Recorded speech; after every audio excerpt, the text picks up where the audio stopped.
My son sent me a box of artisan chocolates for my 71st birthday. It was the first time in years he had spent more than $20 on me. Touching. Right, I thought so too, until I gave them to my daughter-in-law out of spite. When he called me screaming, asking if I had eaten them, I finally understood. The poison inside wasn't meant for her. It was meant for me. My name is Marian O'Leary, and I am 71 years old. That number feels less like an age and more like a sentence when you live alone in Mapleford, Northmont. It is a town where the silence is so loud it hums in your ears. I spend my days counting the cracks in the ceiling and waiting for a phone that rarely rings. The only thing heavier than the silence is the weight of the past 40 years. I did not birth Ethan. He came to me when he was 3, a terrified little bundle left behind by my late husband's first wife. I took him in. I wiped his tears. I worked double shifts at Brightline General, scrubbing floors and emptying bedpans until my back screamed, just to put food in his mouth. I gave up my youth for a child who did not share my blood. Thinking love was a currency that would eventually pay out, I was a fool. The dividends stopped coming the moment he met Chloe. She works in marketing at Urban Nest Media over in the city. She is polished, sharp, and about as warm as a stainless steel refrigerator. Since the wedding, I have become an obligation to be managed, like a tax audit or a dentist appointment. We exist in a polite cold war. Her smiles tight and my compliments forced. Yesterday was my birthday. I expected nothing. Perhaps a text message if I was lucky. Instead, a package arrived. It was heavy, wrapped in gold foil with a silk ribbon. Inside sat a box of artisanal chocolates, the kind that cost more than my weekly grocery budget. The card read, "To the best Mom. Love. Ethan." I stared at it. Part of me wanted to weep because he remembered. The other part wanted to scream because he had not visited in 6 months. It felt like a bribe. It felt like guilt wrapped in cocoa butter. I looked at those dark, glossy squares and made a decision. I would not give him the satisfaction of thinking he could buy me off. I would be the bigger person. I would be the generous mother-in-law. I drove over to their house with the box on my passenger seat. When I rang the bell, Chloe answered. She looked perfect, as always, creating an instant contrast to my grey cardigan and sensible shoes. "Marian," she said, her smile not reaching her eyes. We weren't expecting you." "I know," I said, thrusting the gold box at her.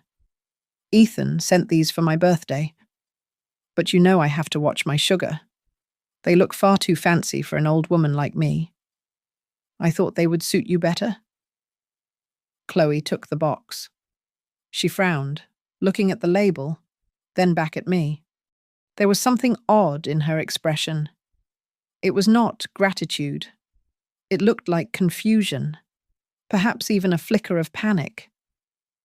"He sent these to you?" she asked, her voice tight. "Yes, but I want you to have them. Consider it a peace offering." I lied. I just wanted to show them I did not need their charity. "Right. Okay. I'll put them in the kitchen," she said, stepping back to block my view of the hallway. She did not invite me in. She did not offer tea. "Thank you. Marian. Drive safe." The door clicked shut. I stood on the porch, feeling a strange mixture of victory and crushing loneliness. I had rejected the gift, but I was still the one standing outside in the cold. The phone rang at 8 this morning. It was Ethan. I picked up, ready to thank him for the gesture I had already given away. "Did you like them?" he asked. There was no greeting, His voice was high, tight, like a violin string about to snap.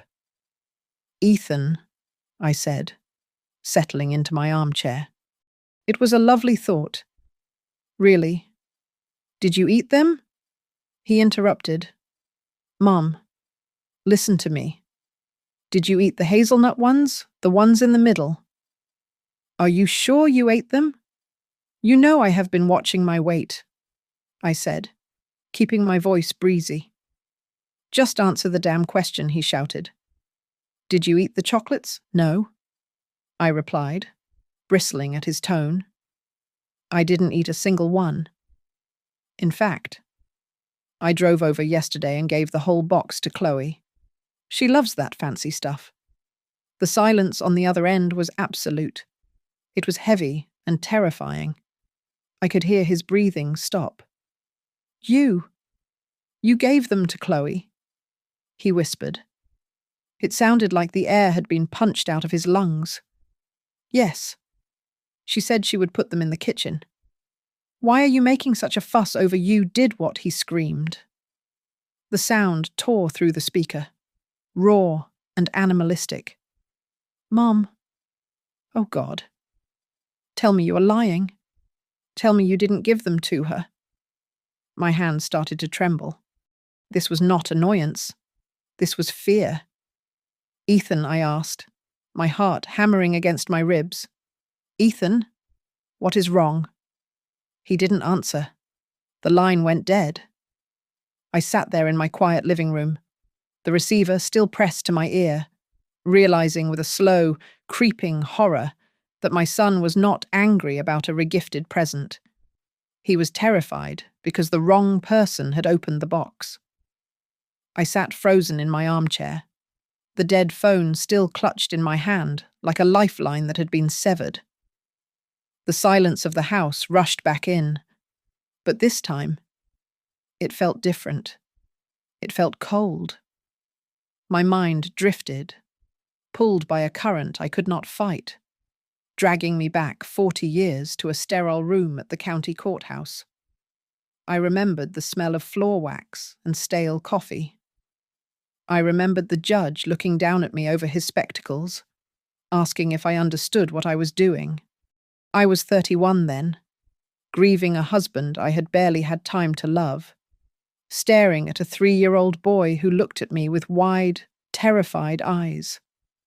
He was not mine by blood. But when I signed those guardianship papers, I made a pact with God. I promised to fill the hole his mother left with everything I had. I kept that promise in sweat and sleepless nights. I thought of the endless shifts at Brightline General. I could still feel the phantom ache in my lower back from lifting patients who were too heavy and too sick to move themselves.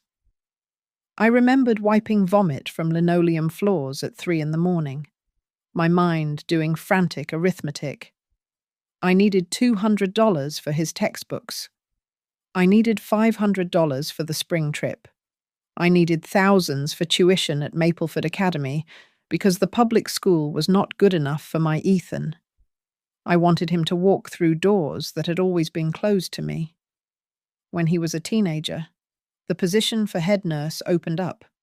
It came with a raise that would have let me breathe for the first time in a decade. I turned it down. The new role required evening shifts, and Ethan had football games. He had debate club. He needed rides and a mother who was present, not just a paycheck ghost. I sat in the bleachers, cheering until my throat was raw, playing the part of the perfect American mother while my feet throbbed in my shoes. I cried in the bathroom after those games, exhausted down to my marrow, but I washed my face before I came out. Then came college. The acceptance letter was a triumph, the tuition bill a disaster. I walked into Riverbank Savings on a Tuesday afternoon and signed a second mortgage on this house. I did not tell him. I did not tell anyone. I simply signed away my security so he could study finance, shrinking my own life until it fit into a small, dark corner, so his could expand. It worked, I suppose. He graduated and landed a job at Arbor Point Capital in Grand Harbor. But the boy I raised did not come back. The man who returned wore Italian suits and spoke a language I did not understand, full of market corrections and liquidity. He looked at Mapleford with a sneer, as if the town that raised him was a stain on his shoe. When he married Chloe, the divide grew into a canyon. I remember a dinner 3 years ago. The roast was dry, the conversation drier. Chloe touched my arm, her manicured nails digging in just slightly. "Marion," she had said, her voice dripping with fake concern. "Have you thought about downsizing? This house is so big for one person. Assisted living has wonderful communities now. It would really take the burden off Ethan. The burden. That was what I had become. Not the mother who scrubbed floors for his tuition, but a liability on his balance sheet. I brushed it off then, telling myself they were just busy, modern professionals. But then came the questions about the will. Ethan had brought it up over coffee, not looking me in the eye. "Have you updated your estate planning?" "Mum, we need to be practical. If something happens, we need to know where the assets go." It hurt then, a dull ache in my chest. But sitting here now, with the memory of his panicked scream ringing in my ears, the ache turned into a sharp, icy blade. I looked at the empty space on the coffee table where the gold box had sat yesterday. The pieces slammed together with terrifying clarity. The sudden, expensive gift after months of silence. The questions about the will. The pressure to move out. And now, the sheer terror in his voice when he learned I had not eaten the chocolate. He was not afraid for me. He was afraid of the mistake. I stared at the wall, my breath hitching in my throat. A question formed in my mind, dark and undeniable. If I had eaten them, if I were the one lying on the kitchen floor right now, would Ethan be calling the ambulance? Or would he be on the phone with his lawyer asking how quickly the insurance pays out?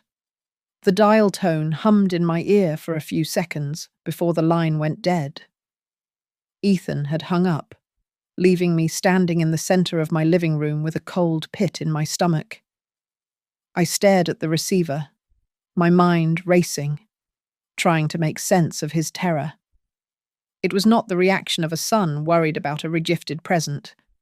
It was the reaction of a man watching a bomb go off in the wrong building. 30 minutes later, my phone buzzed again. It was a number I did not recognize. Mrs. O'Leary. "This is the emergency charge nurse at St. Gabriel's Medical Center. Your daughter-in-law, Chloe, has been admitted." I drove to the hospital with hands so numb I could barely feel the steering wheel. When I arrived, they led me to a curtained alcove. Chloe looked small in the hospital bed. Her skin was the color of wet ash, and her lips were a terrifying shade of violet. Machines beeped a rhythmic, frantic tempo beside her. The doctor told me they had pumped her stomach just in time. She had suffered a massive seizure. "She is lucky," the doctor said, his voice grave. "She only ate 2 pieces, apparently. She hid the box on the top shelf so the children wouldn't ask for any. If the kids had gotten into them..." He did not finish the sentence. He did not have to. 2 officers from the Mapleford Police Department were already there, standing by the nurses' station. They had bagged the gold chocolate box as evidence. This was no longer just a medical emergency. It was a crime scene. They asked me to wait. Ethan arrived 10 minutes later. He looked like he had not slept in a week. His shirt was untucked, his hair wild, and his eyes were darting around the hallway like a trapped animal. He did not run to Chloe. He did not ask the doctors if his wife was alive. Instead, he marched straight to me, grabbed my arm, and dragged me into a quiet corner near the vending machines. His grip was painful. "Mom," he hissed, his breath smelling of stale coffee and fear. "Listen to me. You have to tell them you bought that box. You bought it at a grocery store in town. Do you understand?" I looked at him, really looked at him, for the first time in years. I saw the sweat beading on his upper lip. Why would I lie to the police? "Ethan," I asked, my voice trembling but loud. "Just do it," he snapped, shaking my arm. "Don't make this complicated. Tell them you bought it, and it must have been a bad batch. If you say I sent it, God, Mom, please." I pulled my arm free.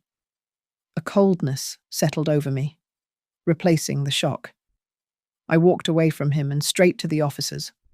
"My son ordered these online," I told the police, my voice steady. "He paid for them. They were shipped directly to my house by Swift Courier yesterday. I have the delivery receipt on my kitchen counter." Ethan stood by the wall, his face crumbling. He did not say a word. An hour later, the preliminary toxicology report came back. The doctor asked to speak to me privately. He looked disturbed. "Mrs. O'Leary, we found high concentrations of a digitalis-based heart medication mixed with a powerful sedative in the chocolate samples," he said. "For a young woman like Chloe, it caused seizures.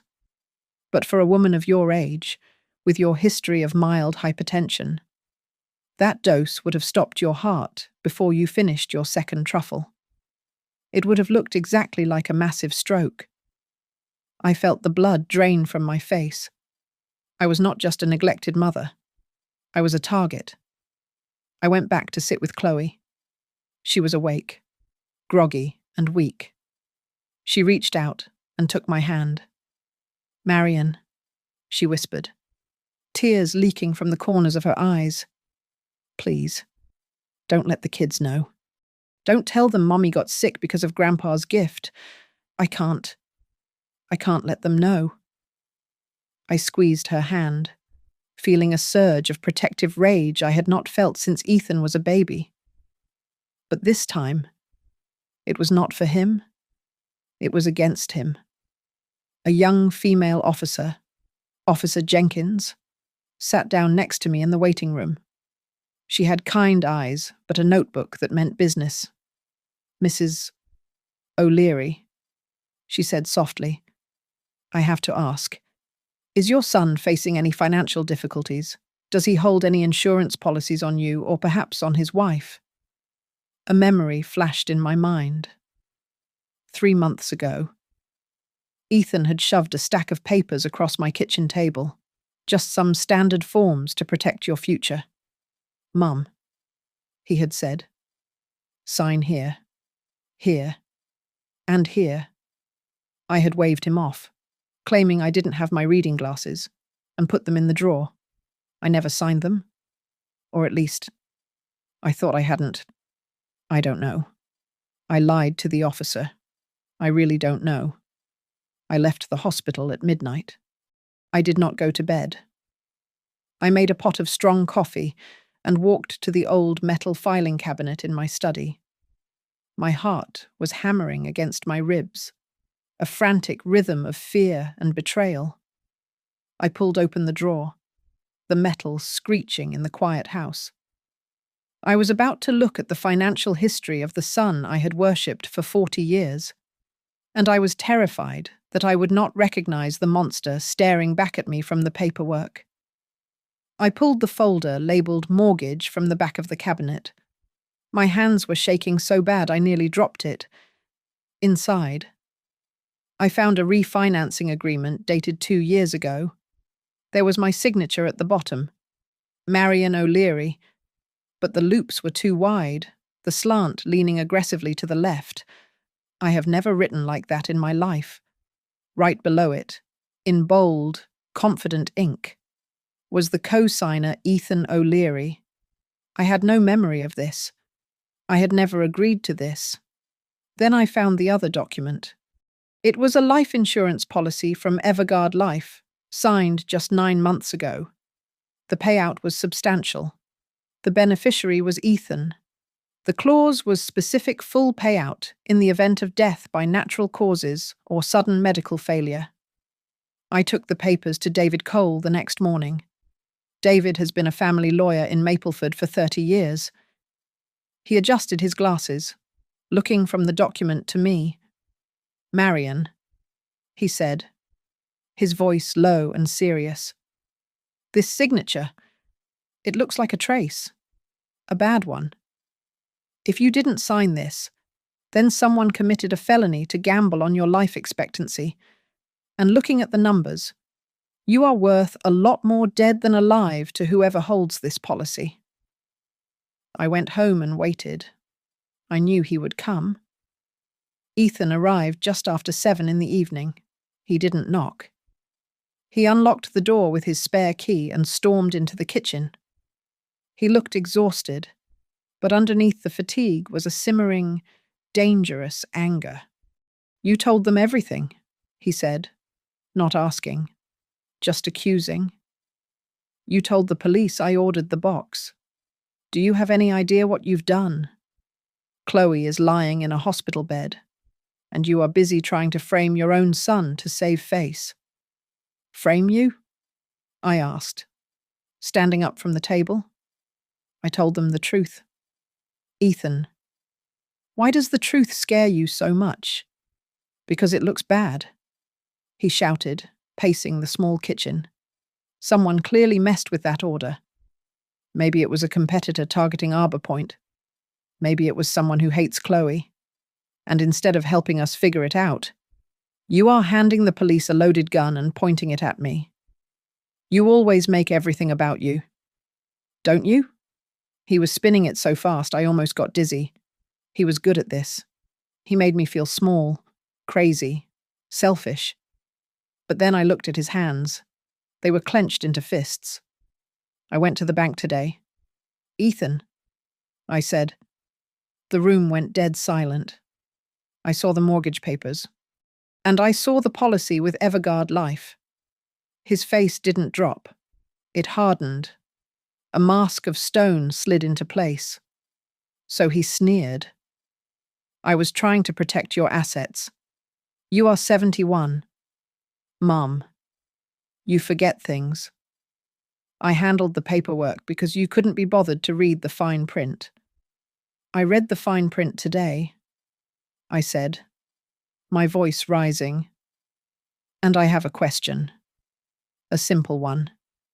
If I had eaten those chocolates yesterday, if I was the one dead on the floor instead of Chloe, would you be grieving right now?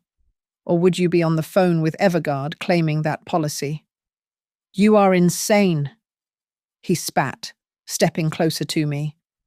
"You are a paranoid, sad old woman." Before I could answer, the front door opened again. It was my sister, Lillian. Ethan must have called her. She rushed in, breathless, her coat still buttoned. "Marion, stop it," she cried, positioning herself between us. "Ethan called me. He's worried sick about you. Look at you. You are shaking. You are letting your imagination run wild again." My imagination. I looked at my sister, the woman I had trusted my whole life. He forged my signature. "Lillian, he tried to kill me." "Oh, stop it." Lillian waved her hand dismissively.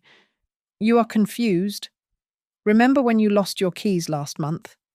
You are getting older. Marion, Ethan has been handling your finances because he is the man of the house now. He knows what is best. Don't drag the police into family business. It's shameful." I looked at Lillian, really looked at her. And I remembered something. Years ago, she was the one who told me to put Ethan's name on the deed just in case. She had been chipping away at my independence for years. handing pieces of me over to him. Whether she was malicious or just foolishly devoted to the idea of male authority, it didn't matter anymore. She was on his side. "Get out," I said. "Mom," Ethan started, his voice dropping to a patronizing coo. "We're just trying to help you." I said, "Get out," I screamed, pointing at the door. "Both of you, get out of my house. If you want to talk to me again, you call David Cole." Ethan stared at me for a long moment. Then he laughed. It was a short, sharp sound, devoid of humor. "Fine," he said, turning to leave. "But remember this, Mom. You are going to be all alone in this big, empty house. You won't dare sue me. You need me more than I need you." He walked out, Lillian trailing behind him, shooting me a look of disappointed pity. When the door clicked shut, the silence rushed back in. I stood in the hallway, trembling from head to toe. But as the shaking subsided, I felt something else. The layer of guilt, the heavy blanket of maternal obligation I had worn for 40 years, was peeling away. It left my skin raw, but it also left me light. I walked to the window and watched his car taillights fade into the darkness. I was not going to be a victim. I was not going to be the tragic mother who died of a broken heart. "I don't need you." "Ethan," I whispered to the empty room. "I really don't." For the first time in my life, the word revenge did not taste like sin. It tasted like survival. The next morning, I met the woman who would help me sharpen the knife. David introduced me to Harper Lane in his conference room. She was a former special operations officer turned private investigator, and she did not look like the type of woman who brought cookies to a bake sale. She wore a sharp navy blazer, sat with a straight spine, and looked at me not with the pity people usually reserve for 71-year-old widows, but with the assessing gaze of a mechanic looking at a broken engine. "Mrs. O'Leary," Harper said, her voice crisp and devoid of fluff. "I don't care about your family album. I care about the paper trail. And right now, your son's paper trail is screaming that he is desperate. We are not here to hold his hand. We are here to cut it off before he reaches for your throat again." I liked her immediately. We spent the next 2 hours building a fortress around my life. David took the lead on the assets. We set up a revocable living trust, moving the deed to my house and my remaining savings into the control of a dummy entity we called the Mapleford Heritage Foundation. It would eventually become a real charity. But for now, it served one purpose. If Ethan tried to access my accounts or borrow against my home again, he would find himself locked out, staring at a legal wall he could not climb. Then Harper opened her laptop. She had been busy. "I made a few calls to a contact at Evergard Life," she said, turning the screen so I could see the timeline. That policy Ethan took out. It was flagged by a junior underwriter because the insured party that is you was not present at the signing, but a senior manager overrode the flag. I am digging into that manager now. I suspect he and Ethan might share a few hobbies. "Hobbies?" I asked. "Gambling," Harper replied flatly. "I ran a credit check on your son that went deeper than the standard banks go. Ethan is drowning. Marion. He owes $50,000 to an offshore sports betting site. But that is the small stuff. He took a personal loan from a private equity firm called River City Lending. That is just a fancy name for loan sharks. He owes them 6 figures, and the interest is compounding daily." She clicked another window. "And about his job at Arbor Point Capital." She continued. "He didn't leave to pursue other opportunities. I found a former colleague of his." Ethan was quietly asked to resign because he was using client data to front-run trades. They didn't prosecute because they didn't want the bad press. So they let him walk. He has been living on credit and desperation for 18 months. I sat back in the leather chair. The sadness I had felt yesterday was gone. In its place was a cold, hard clarity. I realized that if I simply defended myself, if I just hid my money, Ethan would not stop. A drowning man does not stop grabbing for the life raft just because you tell him no. He would try again. He would try the brakes on my car. He would try a gas leak. If we prove he doctored the chocolate, David said, leaning forward, and we link it to the insurance policy and the debts. This isn't just assault. It is attempted capital murder with a financial motive. In this state, that carries a mandatory life sentence. The room went silent. A mandatory life sentence. My baby boy. The boy I had carried to soccer practice. Do it, I said. The words came out steady, surprising even me. Give everything we have to the police. I am done keeping his secrets. David nodded, looking relieved. Harper just gave me a small, approving inclination of her head. That evening, I sat in my kitchen, staring at the phone. I knew what I had to do next. I needed a soldier on the inside. I dialed the number. Hello. Her voice was weak, trembling. Chloe, I said. It is Marian. I know we have never been close. I know you think I am a difficult old woman, but we need to talk. Not as mother-in-law and daughter-in-law, but as two women who are being hunted by the same man. There was a long pause on the other end, followed by a shaky exhale. I can be there in 20 minutes, she said. Come to the back door, I told her. And bring the children's baby monitor. I want to tell you about a recording I am planning to make. I packed 40 years of memories into 10 cardboard boxes and left the rest for the estate sale. The house on Elm Street was too big, too full of ghosts, and far too accessible to a son with a spare key. I moved into a 2-bedroom apartment at Mapleford Heights. It is a place for independent seniors, with floor-to-ceiling windows and a concierge who checks IDs. The deposit cost $5,000, money I had been hoarding in a savings account labelled Ethan's inheritance. Writing that check felt like exhaling a breath I had been holding since 1983. I did not stop with the address change. I walked into a salon and told them to cut off the heavy grey bun I had worn since my 40s. I walked out with a sharp silver bob that made me look less like a grandmother and more like a woman who owns stock. I bought a smartphone. I sat down with a 20-year-old genius at the store and learned how to check my bank balance on an app. Seeing the numbers on the screen, controlled only by my thumbprint, gave me a thrill. I felt 10 years younger.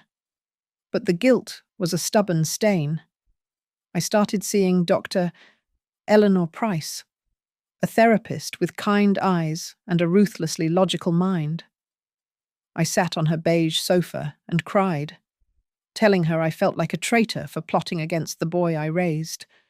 Dr. Price leaned forward and said the words that finally broke the chain. Marian, you are not betraying a mother's love. You are just refusing to be an accomplice to your own murder. That sentence became my morning prayer. 2 days later, I met Chloe at the Grind, a small coffee shop downtown. She looked tired. The dark circles under her eyes were bruised purple against her pale skin. We ordered black coffee. I didn't waste time with small talk. I slid a manila envelope across the table. Inside were the copies of the forged mortgage and the life insurance policy. Chloe flipped through them, her hands trembling. When she saw the payout amount on the insurance policy, she went dead pale. I knew he was stressed, Chloe whispered, staring at the papers. He has been taking calls late at night, locked in the bathroom, FaceTime calls. I heard him talking to a man about a miracle debt escape. He kept saying the cash flow was imminent. I thought he meant a bonus at work. He meant me, I said simply. Chloe hesitated, then pulled her phone from her purse. She looked down at her lap, shame coloring her cheeks. I started recording our fights, she admitted. He makes me feel crazy. Marion. He twists my words. So I record him to make sure I am not losing my mind. She scrolled through a list and pressed play. Ethan's voice, tinny and distorted but unmistakable, floated from the speaker. If Mom drops, everything is wiped clean. The house, the policy. It's a total reset. We just need one bad day. Chloe. One bad day for her is a fresh start for us. I felt a chill run down my spine that had nothing to do with the air conditioning. I sent the file to Harper immediately. She texted back within 2 minutes. This is gold. It establishes premeditation. We sat there until the shop closed. By the time we left, the dynamic had shifted. Chloe was no longer the icy daughter-in-law. She was a mother, realizing her husband was a sinking ship, and she needed to get her children off the deck. She promised to file for separation and hire her own lawyer. I won't let him take the kids down with him, she said, her voice shaking but firm. I will testify if I have to. As I walked to my car, I realized the irony. For years, I tried to keep Chloe close so I could keep my son. Now, I was helping her destroy him. It was a cold, terrifying kind of freedom. David Cole filed the civil suit on a rainy Tuesday morning. It was a strategic strike, accusing Ethan of financial fraud and forgery. The immediate effect was a court order freezing any potential insurance payouts related to me or Chloe. We cut off the oxygen to his greed. Harper Lane did not stop there. She worked her connections at Everguard Life and found an internal investigator terrified of a scandal. He quietly confirmed that Ethan had sent 3 emails to claims processing just a week before my birthday. He wasn't asking about coverage details. He was asking about the timeline for payouts in the event of sudden, non-suspicious death. Then came the media. Cara Mitchell, a local reporter with a nose for tragedy, smelled the smoke. She contacted David, asking for a comment on the fraud lawsuit. I told David to let her in. I was done hiding in the shadows. I went on the evening news. I sat in a high-backed chair, my hands folded on my lap, looking every bit the respectable 71-year-old grandmother. I did not name Ethan, but I told the story. I told them about the artisan chocolates sent with a loving card. I told them about the heart medication found inside the truffles. I thought it was a gift. I told the camera, my voice steady, but it wasn't. It was an eviction notice. The reaction was immediate. The segment went viral on social media. People in Mapleford started looking at their own ambitious children with suspicion. I became an accidental icon for every senior citizen who had been bullied into signing a check. Ethan tried to fight back online. He posted a long, rambling statement on his Facebook page, claiming I was suffering from early-onset dementia and that Chloe was being manipulated by predatory lawyers. He tried to paint himself as the grieving, misunderstood son. Please pray for my mother. He wrote, she doesn't know what she's saying, but the internet is a cruel place for liars. Local sleuths dug into his public profiles. Within hours, they reposted photos of him popping champagne on a boat he didn't own and leasing a sports car he couldn't afford. They juxtaposed his prayer requests with pictures of him at a casino in Atlantic City just 2 weeks prior. The image of the dutiful son shattered into 1,000 pixelated pieces. The final nail in his social coffin came from his past. A former colleague at Arbor Point Capital, clearly holding a grudge, sent Harper a batch of anonymous screenshots. They showed text messages Ethan had sent during work hours, just waiting on the windfall. One read, "Mom is holding onto the purse strings, but she just needs to understand reality. Officer Jenkins called me the next day. The Mapleford Police Department was no longer treating this as a domestic dispute or a simple fraud case. We are opening a formal criminal investigation into attempted murder. Mrs. O'Leary," Jenkins said. "The district attorney is involved. Not everyone was happy. My sister Lillian came to my new apartment, her face red with embarrassment. 'How could you?' she demanded, standing in my hallway. 'You went on television.' 'Marion, you aired our dirty laundry to the whole state. People are talking. They are looking at us like we are criminals. Ethan is a criminal.' 'Lillian,' I said, not inviting her to sit down. 'He is family,' she cried.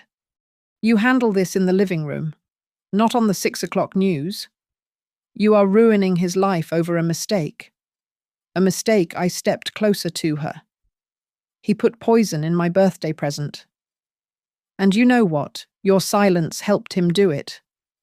You told me to let him lead. You told me to sign the papers. You wanted peace so badly you were willing to let him bury me to get it.' Lillian gasped, her hand flying to her mouth. She turned and left without another word. But the look in her eyes told me she knew I was right. That night, Harper called with a grim update. The news had reached Grand Harbor. The private investors Ethan owed money to the ones who charged interest with baseball bats now knew he was under investigation. They knew the insurance payout was frozen. They knew he had no way to pay them back. He is cornered. Marion. Harper warned me. The loan sharks are squeezing him. He is out of options, out of money, and losing his reputation.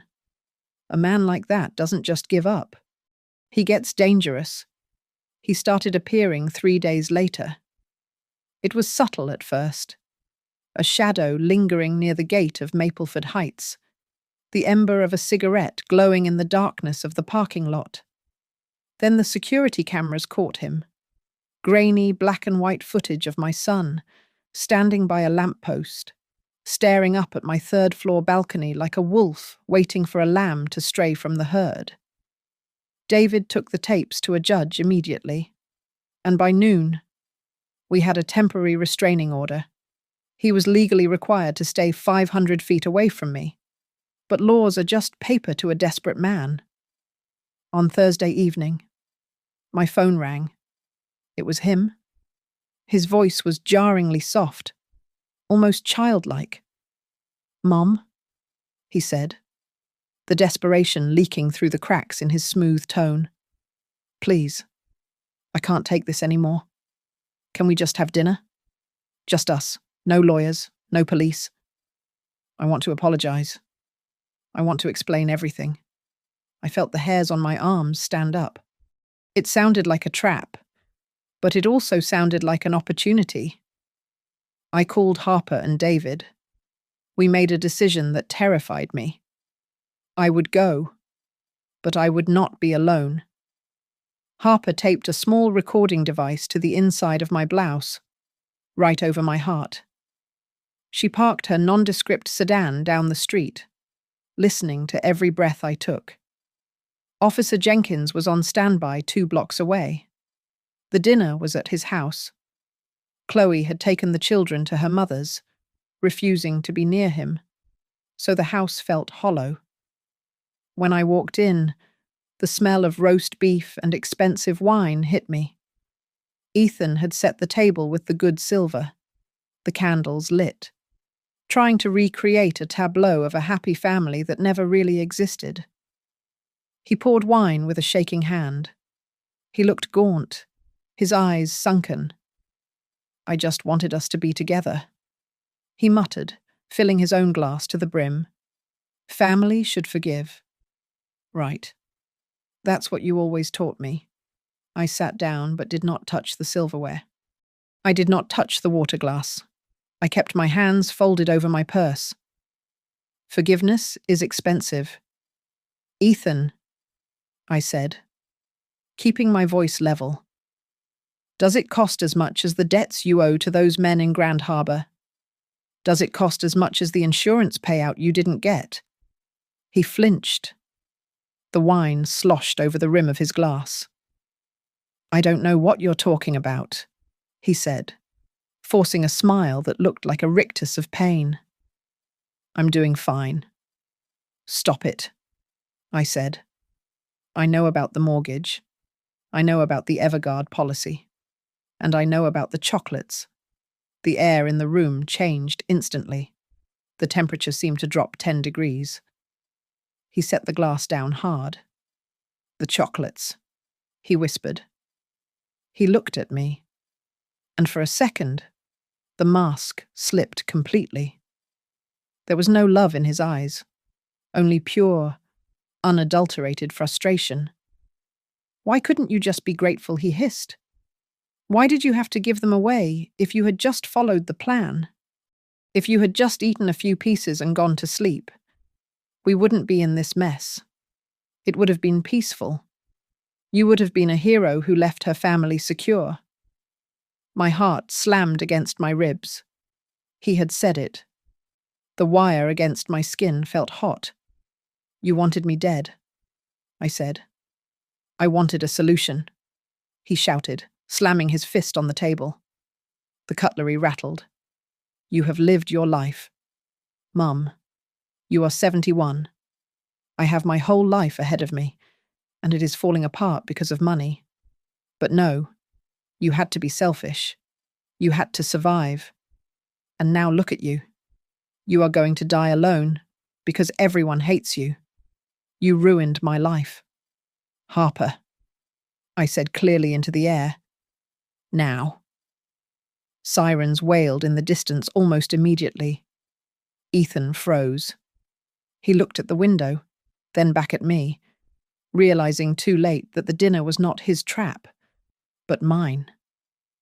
Officer Jenkins and her partner were at the door in under 2 minutes. They didn't arrest him on the spot for murder, not yet, but they cited him for violating the restraining order and aggressively removed him from the premises. As they dragged him out, he didn't look at me. He just stared at the floor, muttering about how unfair it all was. I sat in Harper's car afterwards, shaking so hard my teeth chattered. Harper handed me a thermos of tea. We got it, she said, her voice grim. We have the confession on tape, but the night wasn't over. Harper's phone buzzed. She looked at the message, and her expression darkened. It gets worse. Marion, she said. My contact at Everguard just texted, the manager who approved Ethan's policy. He just started a mass delete of his email archives. He is scrubbing the servers. I looked out the window at the dark suburban street. It wasn't just Ethan. My son was a monster. Yes. But he was a monster enabled by a system that saw dollar signs in my death. The loan sharks, the insurance agents, the people who looked the other way. I stopped shaking. A cold resolve settled in my chest, harder than diamond. Let them delete whatever they want, I said. We are coming for them too. The Northmont County prosecutor did not pull any punches. They formally indicted Ethan on charges of attempted capital murder, insurance fraud, and 3 counts of financial forgery. It was a laundry list of betrayal that turned my son into a headline. The investigation into Everguard Life for their negligent approval processes turned up the heat. making this the most watched case in the state. I sat in David's office, the mahogany table covered in the debris of my son's life. There was the gold box of chocolates, now sealed in an evidence bag. There was the life insurance policy with my forged signature.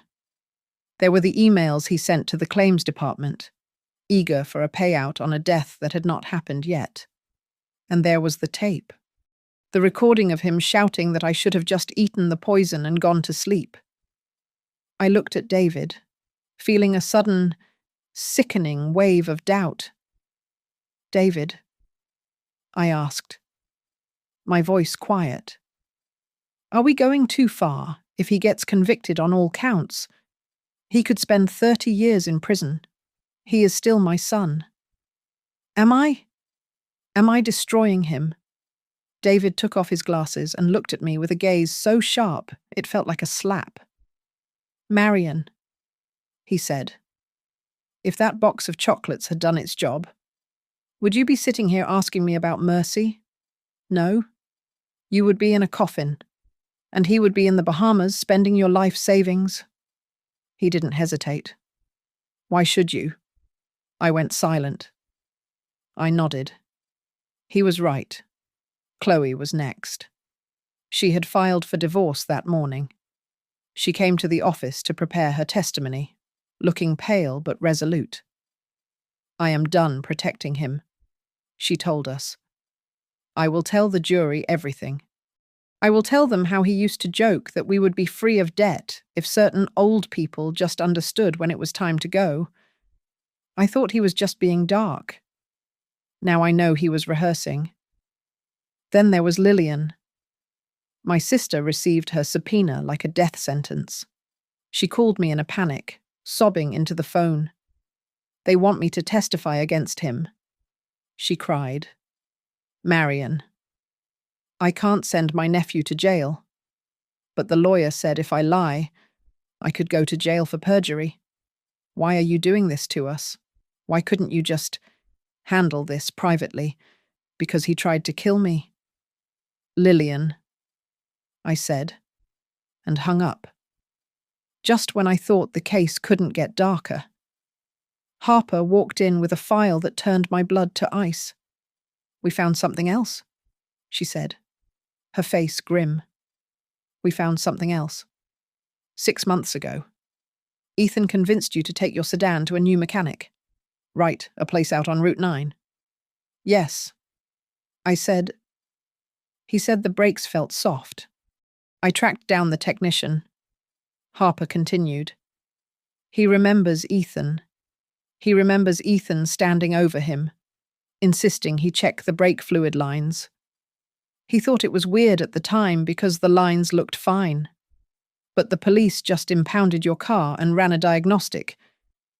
She slid a photo across the table. It showed a thin, black tube with a small, deliberate abrasion. The line was scored, Harper said. Not cut through, but weakened. It was a time bomb. Marion.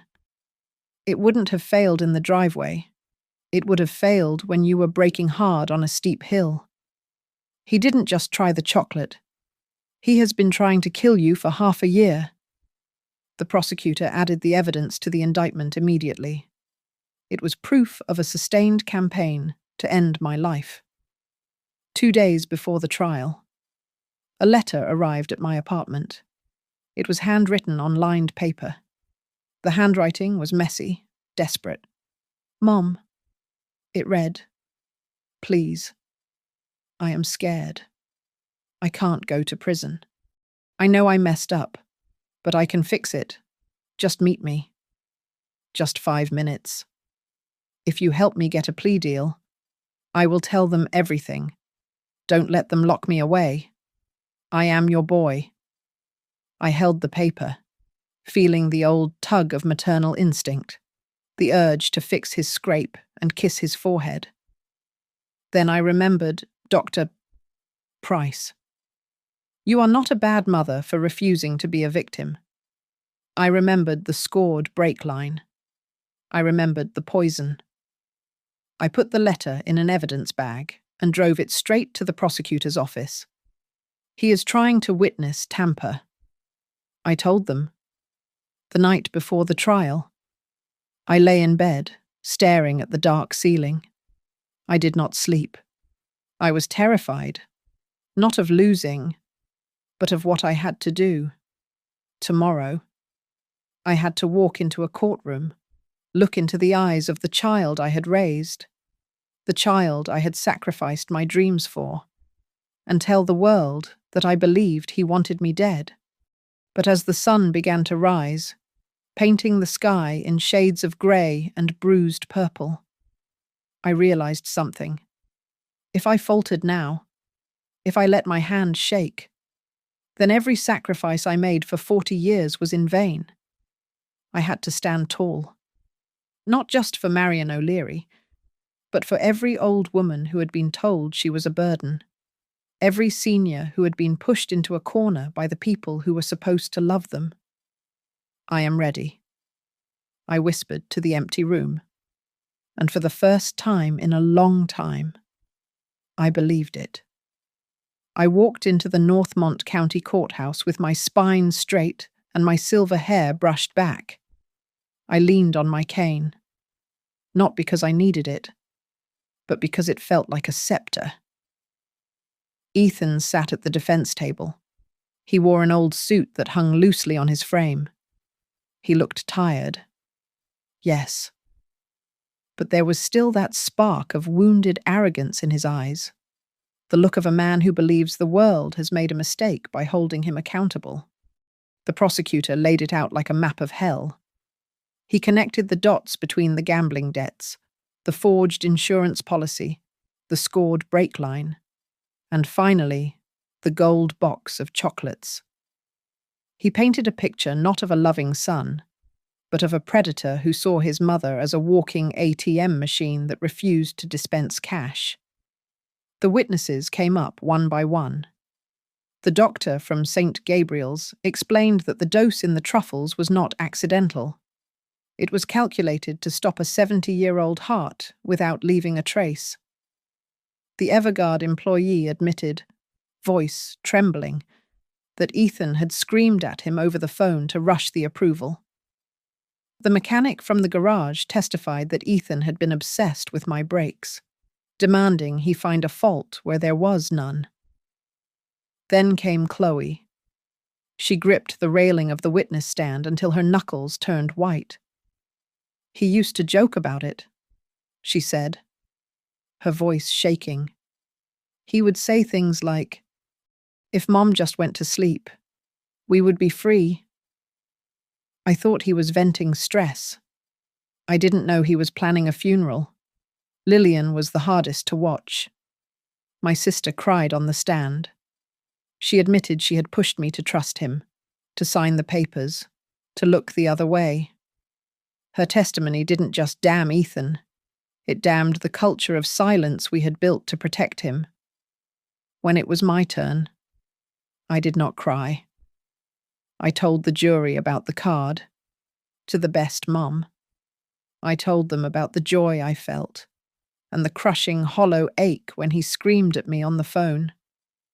I spoke clearly, like I was reading the minutes of a meeting that had gone on for 40 years too long. The defense attorney tried to spin it. He called it a tragic misunderstanding.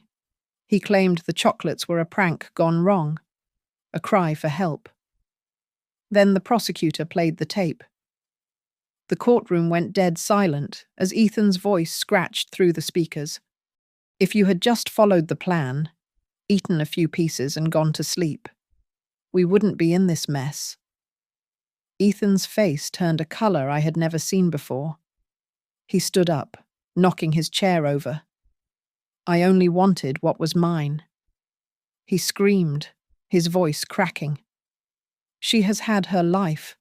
Why does she get to keep everything while I drown? You all owe me, my mother, my wife, the banks. You all owe me. It was the tantrum of a child trapped in the body of a murderer.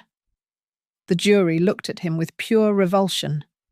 It took them less than 2 hours to return with the verdict. Guilty. attempted capital murder, insurance fraud, forgery. The judge sentenced him to 50 years. He would be an old man, older than I was now, before he ever saw the sky without bars across it. I walked out of the courthouse and stood on the concrete steps. The autumn air was crisp and cold. I took a deep breath, filling my lungs. I did not feel happy. Happiness is too light a word for what I felt. I felt heavy, solid, and undeniable. I had survived my son. I had survived my own blindness. The box of chocolates that was meant to be my coffin had become the key to my cage. I had put the monster behind bars, and for the first time in my life, I was not afraid of the dark. Thanks so much for listening to my story. Everyone, I'd love to know where you're tuning in from. So please drop your city or country in the comments below so we can connect. Don't forget to subscribe to Grandma's Family Diary, hit that like button, and smash the hype button to help this story get heard by even more people.